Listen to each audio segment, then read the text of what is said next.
سلامونه وخت مو په خیر دی اجمل شاه فیسبوک باندې او یوټیوب چینل ته ښه راغلاست. انګلستان په دویمه ټسټ لوبه کې پاکستان ته ماته ورکړه او سبا د استرالیا بیگ باس سیالۍ د څلورو افغان لوبغاړو په ګډون پیلېږي. نور جزئیات په همدې ویډیو کې وګورئ. یوټیوب چینل لایک او سبسکرایب کړئ. انګلستان کرکټ لوبډلې په دوهمه ټسټ لوبه کې هم پاکستان ته په ماتې ورکولو سره لوبې لړۍ خپل نوم کړ او په دوهمه ټسټ لوبه کې کوربه پاکستان ته په 26 منډو ماتې ورکړې. پاکستان کرکټ لوبډلې وروسته له هغې له ستونزو سره مخ شو چې د درې لوبغاړو په شتونکو د ګټلو لپاره 4 منډو ته اړتیا وه او له غرمې وړاندې یې 7 لوبغاړي په سوځېدو سره 291 منډې جوړې کړې وې او کله چې لوبه یې په 4مه ورځ پیل شوه نو پاکستان په 355 منډو هدف په تعقیب 4 لوبغاړو د سوځېدو 198 منډې جوړې کړې وې خو بالاخره له ډوډۍ وروسته پاکستان لوبډلې خپله وکټه ونه شو ساتلی او انګلستان دغه لوبه په 26 منډو سره وګټله او پاکستان نه یې دغه لوبه لړۍ وګټله.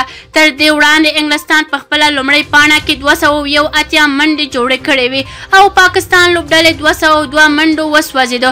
انګلستان په دوهمه پاڼه کې 215 منډې وکړې او پاکستان ته یې 355 منډو هدف ورکړ. په دغه لوبه کې پاکستان ابرو احمد په دواړو پاڼو کې 11 وکټو په اخیستلو بریالی او غوره ثبت شو خو هیري بروک چې سلیزه یې جوړه کړې وه دغه لوبې غوره لوبغاړی ونومول شو. سبا د استرالیا بیگ باس سیالۍ د 4 افغان لوبغاړو په ګډون پیلېږي. هم کېده چې د 2022 کال بیگ باس لیګ لوبې به سبا د دسمبر میاشتې په 14مه نیټه پیل شي چې د فبروري تر 4مې نیټې پورې به دوام وکړي چې 4 افغان لوبغاړي هم پکې برخه اخلي چې په هغه کې راشد خان، مجیب رحمان، اظهار الحق نوید، بلخواخ کین لاس چټک توپ اچونکی فضل حق فاروقي هم د استرالیا په بیگ باس لیګو سیالیو کې له سینتندرا لوبډلې سره لوبېدو تړون لاسلیک کړی دی.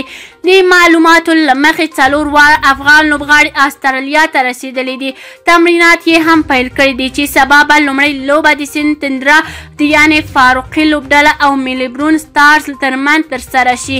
که چیرې کوم نظر لرئ کومنټ کې شریک، یوټیوب چینل لایک او سبسکرایب